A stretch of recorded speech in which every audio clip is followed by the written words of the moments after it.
Assalamualaikum warahmatullahi wabarakatuh. Nah, hari ini kita akan membahas tentang sejarah masuknya Islam di Indonesia.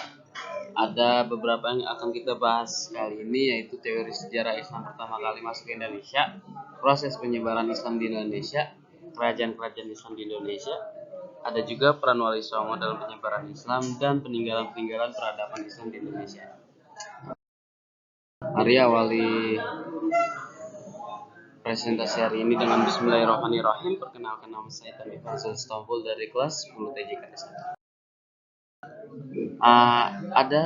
Ini pertama kita membahas teori sejarah Islam pertama kali masuk ke Indonesia, yaitu ada teori Gujarat, teori Mekah, dan juga teori Persia. Pertama-tama yang kita akan bahas yaitu adalah teori Gujarat. Teori ini sendiri dikemukakan oleh salah satu sarjana Belanda dari Universitas Leiden pada abad ke-19 yang bernama J. Pijnappel.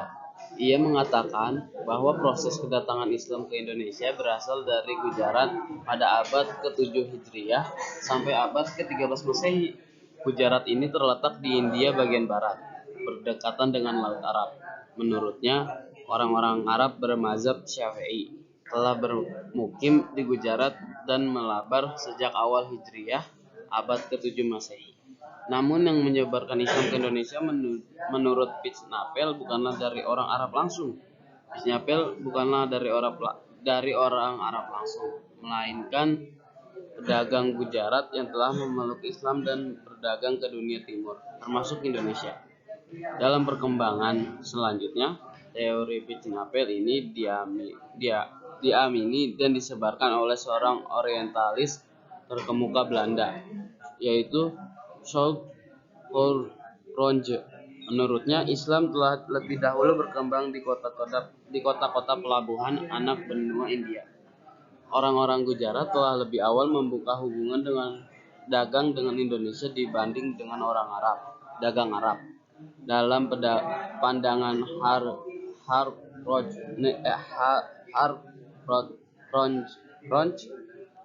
kedatangan orang Arab terjadi pada masa berikutnya. Orang-orang Arab yang datang ini kebanyakan adalah keturunan Nabi Muhammad yang menggunakan gelar Said atau Syarif di depan namanya. Yang kedua yaitu teori Mekah. Teori Mekah ini dikenalkan oleh ulama sekaligus sastrawan Indonesia, yaitu Haji Abdul Karim Amrullah atau Hamka pada tahun 1958. Ia mengatakan bahwa proses masuknya Islam ke Indonesia itu langsung dari Mekah atau Arab. Proses ini berlangsung pada abad pertama Hijriah atau abad ke-7 Masehi. Pendapatnya sendiri ia sampaikan pada saat orasi Dies Natalis Perguruan Tinggi Islam Negeri atau PTIN di Yogyakarta. Ia menolak seluruh anggapan para sarjana barat yang mengemukakan bahwa Islam datang ke Indonesia tidak langsung dari Arab. Bahan argumentasi yang dijadikan bahan rujukan Hamka adalah sumber lokal Indonesia dan sumber Arab. Menurutnya, motivasi awal kedatangan orang Arab tidak dilandasi oleh nilai-nilai ekonomi, melainkan didorong oleh motivasi spirit penyebaran agama Islam. Dalam pandangan Hamka, jalur perdagangan antara Indonesia dengan Arab telah berlangsung jauh sebelum tarik Masehi. Dalam hal ini, teori Hamka merupakan sanggahan terhadap teori Gujarat yang banyak kelemahan. Ia malah curiga terhadap prasangka-prasangka penulis orientalis barat yang cenderung memojokkan Islam di Indonesia.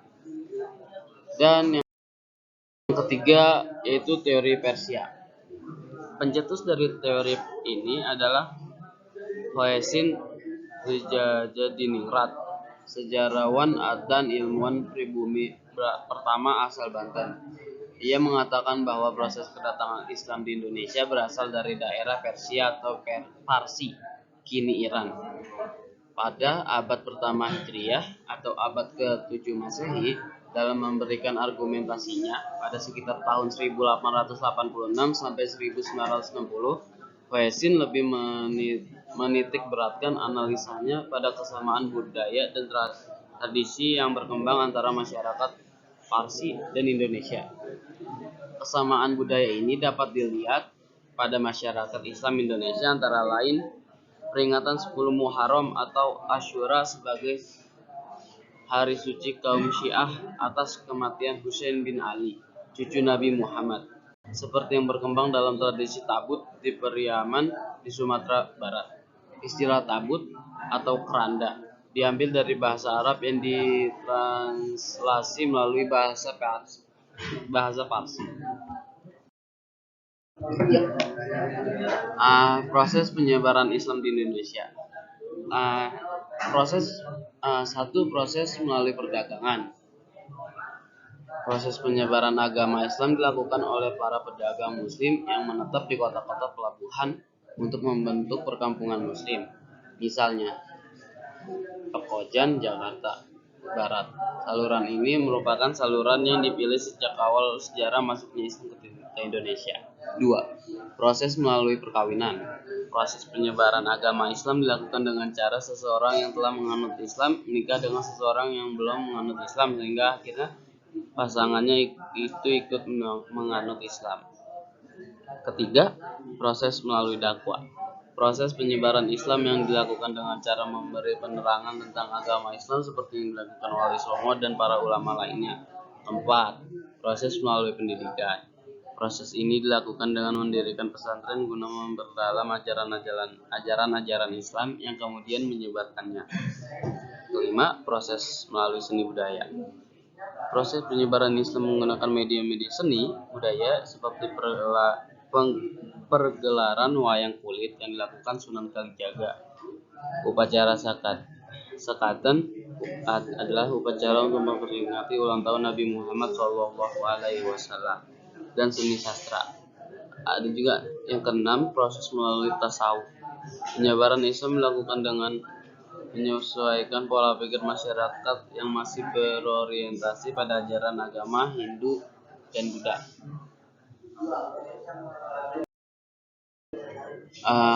Kita akan membahas kerajaan-kerajaan Islam di Indonesia. Satu kerajaan Samudra Pasai. Pada abad ke-13 Masehi, berdirilah kerajaan Samudra Pasai. Kerajaan ini didirikan oleh Sultan Malik Al-Saleh. Letak kerajaan Samudra Pasai sendiri berada di Aceh Utara, tepatnya Kabupaten Lhokseumawe. Kerajaan Samudra Pasai sendiri dipercaya sebagai kerajaan Islam pertama di Indonesia dalam sejarahnya. Islam masuk ke kerajaan ini diperkirakan pada abad ke-12 Masehi. Daerah kekuasaan Samudra Pasai, arsiran Abu Kegelapan. Bisa dilihat di sini.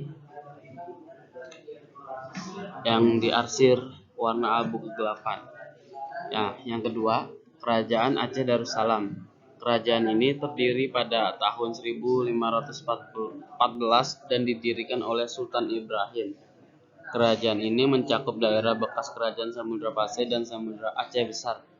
Agama Islam sendiri sudah masuk ke kerajaan ini dari abad ke-12 Masehi.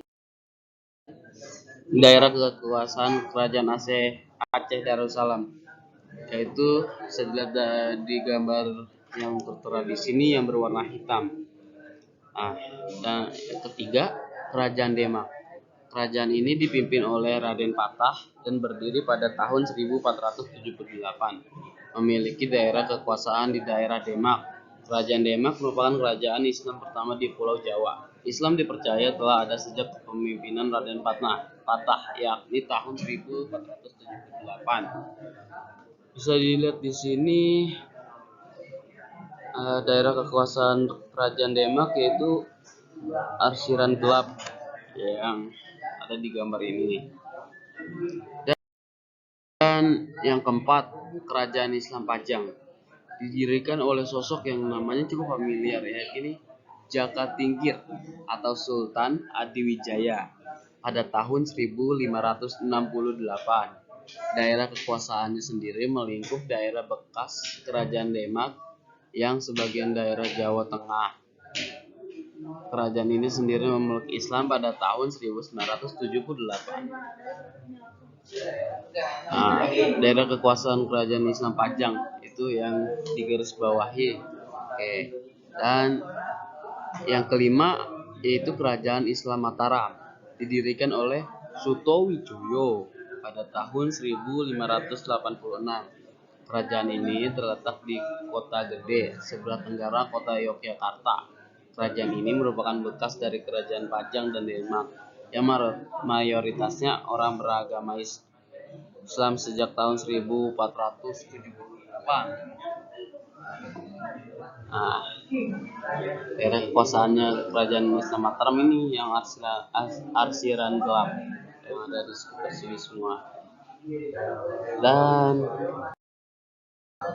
yang keenam, kerajaan Islam Cirebon. Kerajaan Islam Cirebon berdiri pada tahun 1430 oleh Raden Fathaillah. Kekuasaannya meliputi sebagian Jawa Barat. Dipercayai bahwa Islam telah ada sejak terbentuknya kerajaan. Nah, daerah kekuasaan kerajaan Islam Cirebon. Nah, ini di sini. Lanjut terlihat di foto pokoknya lah. Nah, yang ketujuh ada pun juga kerajaan Islam Banten. Didirikan oleh Maulana Hasanuddin pada tahun 1526 di Banten. Kerajaan ini berwilayah dari bekas kerajaan Cirebon, wilayah Banten hingga sebagian wilayah Lampung. Kerajaan ini telah memeluk Islam sejak tahun 1430. Yang ke-8, kerajaan Islam Banjar. Kerajaan Islam Banjar didirikan oleh Raden Samudra pada tahun 1520. Letak kerajaan ini ialah di sebagian provinsi Kalimantan Selatan. Islam sudah ada sejak terbentuknya kerajaan. Daerah kekuasaan kerajaan Islam Banjar yang arsiran hitam ini. Yang ke-9, kerajaan Tanjung Pura. Kerajaan Tanjung Pura dipimpin pertama kali oleh Raja Brawijaya dari tahun 1454. Wilayah kekuasaannya berada di sebagian daerah Kalimantan Tengah dan Kalimantan Selatan. Pada 1590, kerajaan ini memeluk Islam saat dipimpin Raja Giri Kesuma. Nah, ini adalah daerah kekuasaan kerajaan Tanjung Pura. Maaf. Nah, yang ke-10, kerajaan Islam Ternate. Kerajaan Islam Ternate didirikan oleh Bab Mansur Malamo pada tahun 1257. Islam sudah ada sejak tahun 1456 saat kepemimpinan Kolano marhum. Kerajaan Islam yang ke-11 yaitu kerajaan Islam Tidore. Kerajaan Islam Tidore dipimpin pertama kali oleh Kolano Syahjati dari tahun 1081. Dalam sejarahnya, kerajaan ini mulai memasuki Islam pada kepemimpinan Sultan Jamaluddin pada tahun 1495. Ini adalah daerah kekuasaan Ternate, yaitu Uli 5 dan Tidore Uli Siwa. Yang ke-12 yaitu kerajaan Islam Makassar. Kerajaan Islam Makassar pertama kali dipimpin oleh Sultan Alauddin pada tahun 1591 dalam sejarahnya. Kerajaan ini sudah memeluk Islam sejak pertama kali dibentuk. Ini adalah kekuasaan gambar daerah kekuasaan Islam Makassar.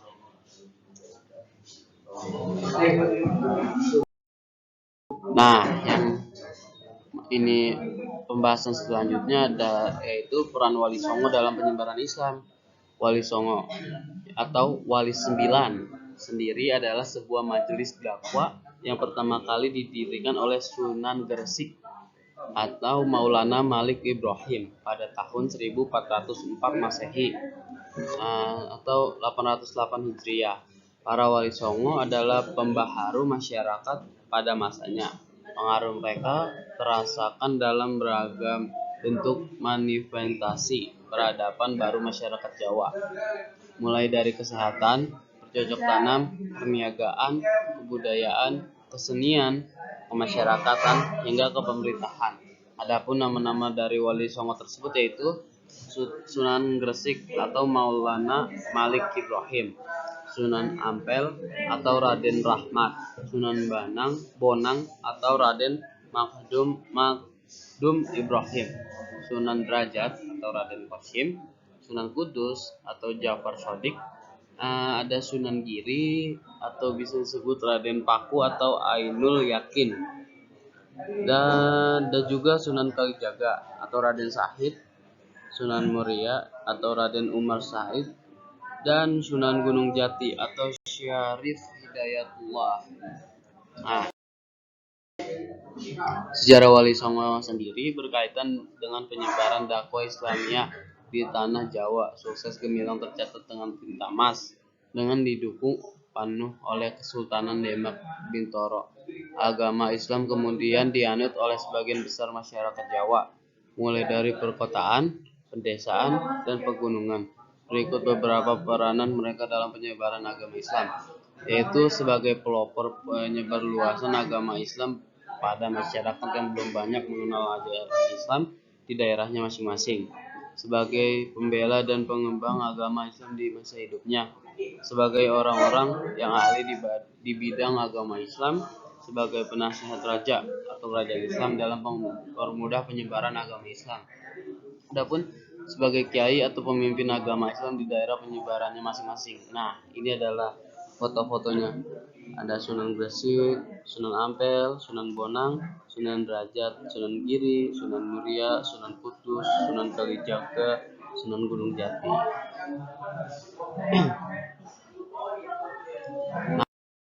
Nah, sekarang kita akan membahas peninggalan-peninggalan peradaban Islam di Indonesia. Ada foto ini bisa kita lihat, ini adalah makam Sultan Malik Al-Saleh, peninggalan kerajaan Samudra Pasai. Ada juga Masjid Raya Baitur Rahman, peninggalan kerajaan Asyik Darussalam, Masjid Agung Demak, peninggalan kerajaan Demak,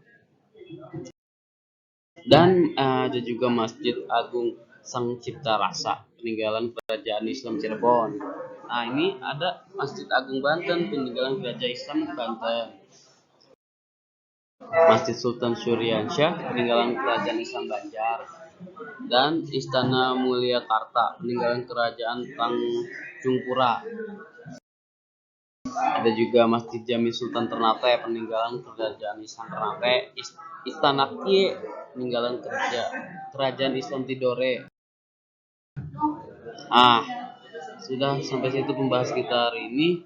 Mohon maaf bila ada salah kata, salah pengucapan. Udah hanya segini yang bisa saya presentasiin. Mohon maaf kekurangannya dan ambil saja kelebihannya. Semoga kekurangan ini tidak terulang di lain waktu. Mari kita sama-sama mengucapkan alhamdulillahirabbil alamin. Alhamdulillah karena telah selesai dengan presentasi kali ini. Terima kasih. Assalamualaikum warahmatullahi wabarakatuh. Saya Tondi Fauzal undur diri. Bye bye.